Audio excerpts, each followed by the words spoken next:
السلام عليكم ورحمة الله وبركاته. ازيكم حبايبي؟ عاملين ايه؟ يا رب تكونوا بخير. انا سارة الفخراني، والنهاردة ان شاء الله يوم جميل ويبقى يوم خفيف عليكم كده بإذن الله. بصراحة النهاردة ابتديت الساعة 10 الصبح دلوقتي. بحاول اظبط نومي شوية اليومين دول، وابتديت ان انا ارتب معاكم الخزين اول ما صحيت كده. لسه حتى ما فطرتش، قلت اخر الفطار شوية. فابتديت ان انا اعمله عشان كمان كنت ركناهم من قبل بيوم عشان اصور معاكم. فزي ما قلت لكم كده، انا كنت شاركتكم قبل كده في التخزين في جرد البهارات لما عملنا فيديو جرد البهارات. كنت شاركتكم ان انا بعمل جرد ازاي وبشوف الحاجات النواقص ونزلت اشتريتها وكده، ودلوقتي بفضيها معاكم عشان ده بيرتب دماغك جدا. عايزه اقولك وكمان يعني عايزه اقول لكم على حاجه تانية، ان انتي لما يبقى عندك مثلا رف مثلا في ضرفه الخزين عندك مخصصاه للرز والسكر والمكرونة، لا سوري، للرز والمكرونة الشعرية، الحاجات اللي هي كلها رز مكرونة رز بسمتي شعرية الكلام ده. تمام. وضرفة تانية تبقي مخصصاها مثلا للشاي السكر القهوة المشروبات السخنة النسكافيه القهوة، كل ما يخص بقى الحاجات المشروبات.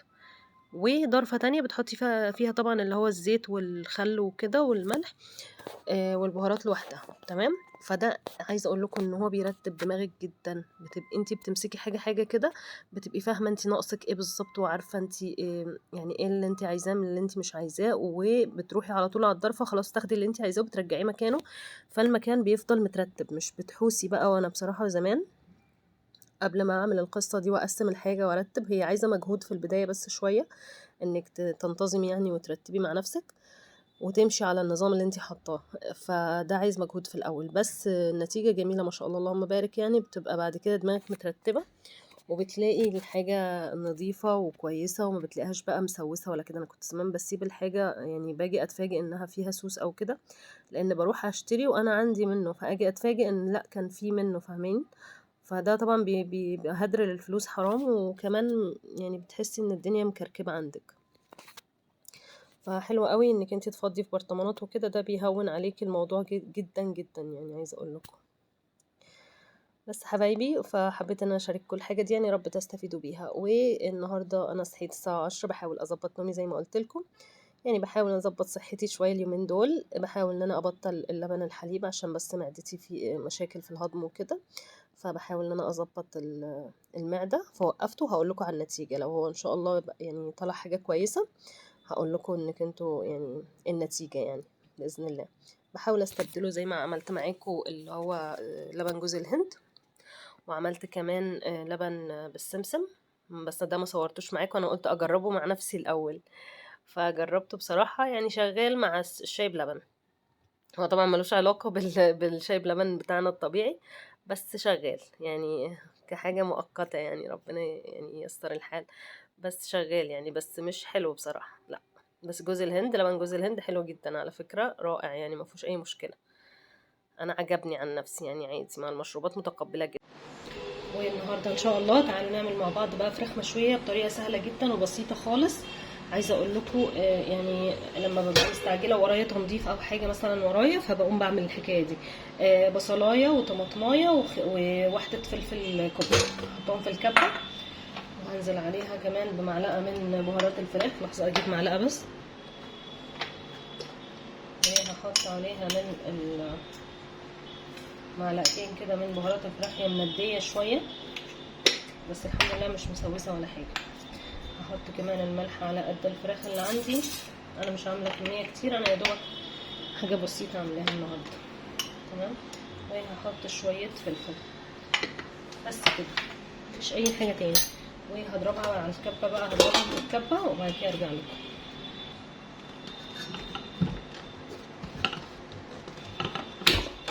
وبعد ما وصلت كده بصوا، هحط لها قد ربع كوبايه ميه بس تحرك معايا الكبه، وعشان انا عايزه الخليط يبقى ناعم عشان ما يتحرقش في الشوي. حطيت شويه الميه وهضربها تاني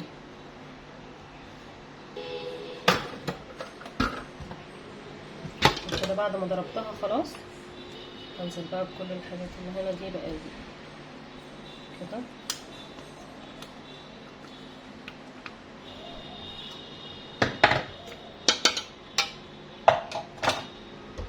بصوا بقت بالشكل ده عندي اهو. عايزه اقول لكم تتبيله خطيره خطيره، بس لازم تسيبوا الفراخ فيها اقل حاجه ساعتين مثلا، وبعد كده بقى تحطوها في الاير فراير بتطلع خطيره. انا هنزل بيها كده على الفراخ اللي عندي.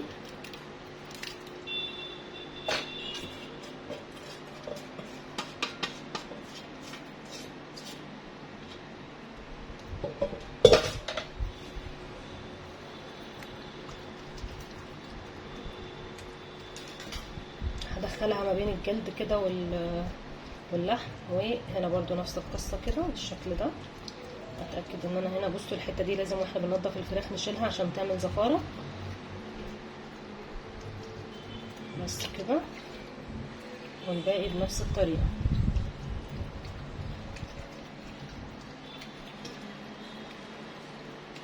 وهحط لها بقى الغطا بتاعها واسيبها في التلاجة. ما اتهرستش مش مشكله.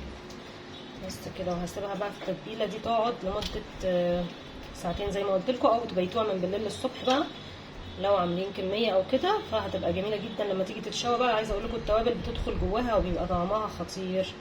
بس كده هغطيها بقى. عندي الغطا ده كده بتاع العلبه دي، هحطها كده بالشكل ده وهدخلها التلاجة بقى تتبل. وبعد ما سبت الفراخ عندي هنا يعني سبتها في التلاجة شويه، ممكن تسيبوها بقى من بالليل للصبح، تسيبوها ساعتين براحتكم خالص. تمام. بعد كده هطلعها بقى بالشكل ده واحطها هنا في الاير فراير على طول. احطها كده واسيبها. بصوا انا هسيبها على ظهرها عشان تستوي الاول، وبعد كده تاخد لون من الناحيه التانية. كده كده هنقلبها في نص الوقت، يعني هنقلبها بس كده بالشكل ده. وبعد كده هنزل بقى كل الصوص بتاعها ده عليها كده عشان تستوي بيه، وبيدي بقى طعم خطير معاها. جربوها بالطريقه دي ان شاء الله هتعجبكم جدا، وسهله كمان بسيطه. يعني الموضوع مش مخدش معانا وقت زي ما انتم شايفين كده. بس كده هدخلها بقى، وتظبطي درجه حراره اللي هي الاير فراير عندك او في الفرن براحتك خالص. بتطلع طعمها خطير. بصوا بقى حبايبي شكل الفراخ، عايزه اقول لكم حاجه كده خطيره. بصوا شكلها تحفه ازاي. هحطها هنا. انا عملت جنبها شويه بطاطس مسلوقه وبس كده. الف هنا وشفا على اللي هيجربها وان شاء الله تعجبكم.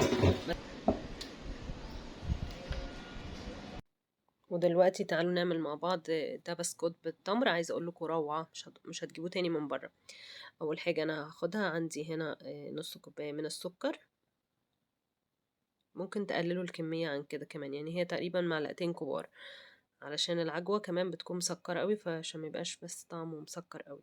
ودي 3/4 كوبايه، يعني كوبايه الا ربع من السمنه او الزبده براحتكم، يعني ينفع بسمنه وينفع بزبده.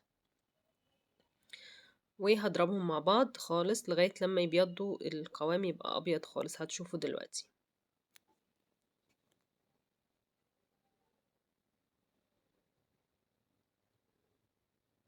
ممكن تضربوها بالمضرب الكهرباء او بالعجان، يعني ايا يكن، لغايه لما يبيض القوام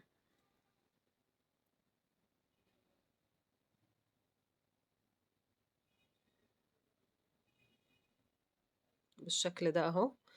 وبعد كده بقى هنزل عليها ببضايه. البيضه اهم حاجه تبقى في درجه حراره الغرفه، ما تجيبوهاش من التلاجة وتستعملوها. سيبوها شويه نص ساعه حتى تهدى بره، وبعد كده استعملوها.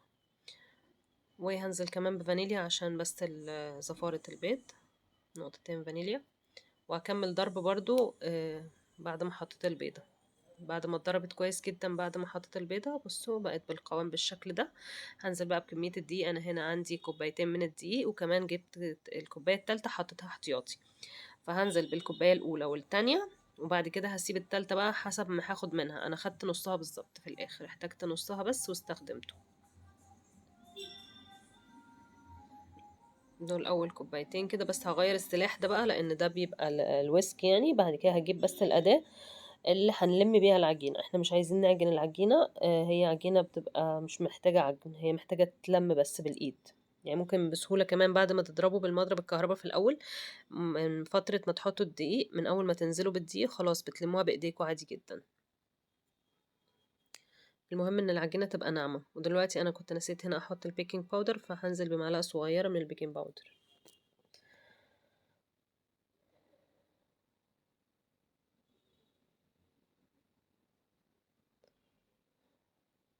كده هنا احتاجت معايا نص كوباية دقيق فزودت لها اللي هما تقريبا معلقتين كبار من الدقيق.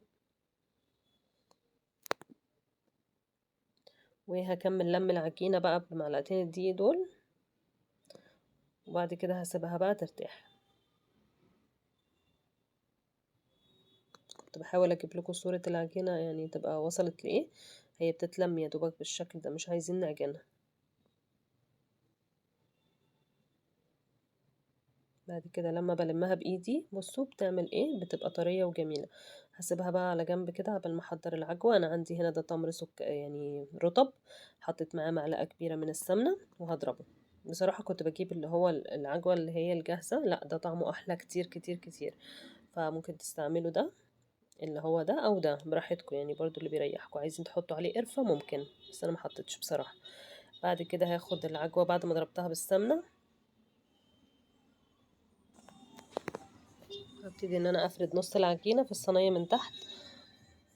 لو معرفتوش تفردوا العجينة بسهولة، حطوا عليها كيس تلاجة بس افتحوه نصين كده بمقص، وافردوا العجينة فوقيها الكيس اللي هو التلاجة، او تحطوا ورقة زبدة هتسهل معاكم فرد العجينة جدا.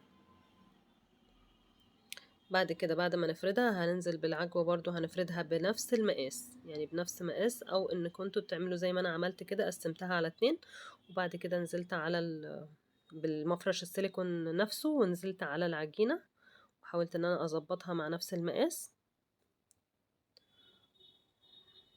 وكملت باقي الكمية بنفس الطريقة. حاولوا تحطوا كيس تلاجة بيسهل معاكم الفرد جدا.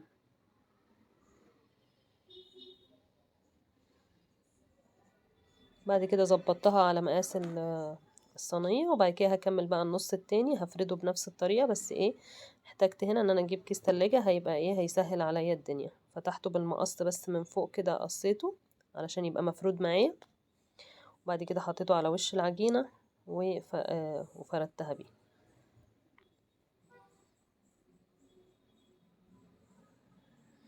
بعد كده ظبطت مقاس العجينة على الصاج على الصينية اللي انا عاملة فيها، وبعد كده رحت رافعاها عليه.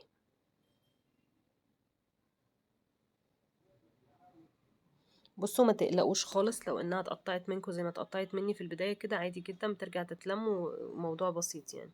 وما تقلقوش كده ان شاء الله ناجحة وكل حاجة، بس هي بتتفرول كده شوية عادي. بعد كده حاولت اظبطها بالشابة علشان يبقى شكلها متناسق يعني، وشلت الزوايد دي كلها اللي هي الزيادات اللي فوق دي. بعد كده ظبطتها بايدي، وبعد كده هبتدي ان انا اقطعها. بصوا مش شرط تعملوا شكل، انا هوريكم دلوقتي عملت ايه. عملت رسمة بسيطة جدا بالبتاع اللي في ايدي دي، يعني بمعلقة بظهر معلقة بسكينة بأي حاجة، هتعملي خطوط بالعرض كده هتبقى شكلها في منتهى الشياكة وجميلة جدا. جميلة جدا طلعت بالمنظر ده. هدخلها فرن 180. لما تطلع من الفرن بتاخد حوالي 30 دقيقة. بعد ما تطلع من الفرن سيبوها شوية، ما تقطعوهاش وهي لسه سخنة، سيبيها شوية تهدى وبعد كده قطعيها. وبألف هنا وشفا. عايزة اقول لكم طعم البسكوت خطير، بس حاولوا يا اما تقللوا العجوة، عشان انا بصراحة كترتها وطلعت مسكرة مني. فحاولوا تقللوا كمية العجوة لان انا حطيت كتير، فخلي بالكم اللي ما بيحبش الحاجة مسكرة قوي. فبألف هنا والشفا حبايب قلبي. وإن شاء الله النهاردة يكون الروتين عجبكم بإذن الله. نعمل روتينات كتيرة أحلى منه بإذن الله. والسلام عليكم ورحمة الله وبركاته.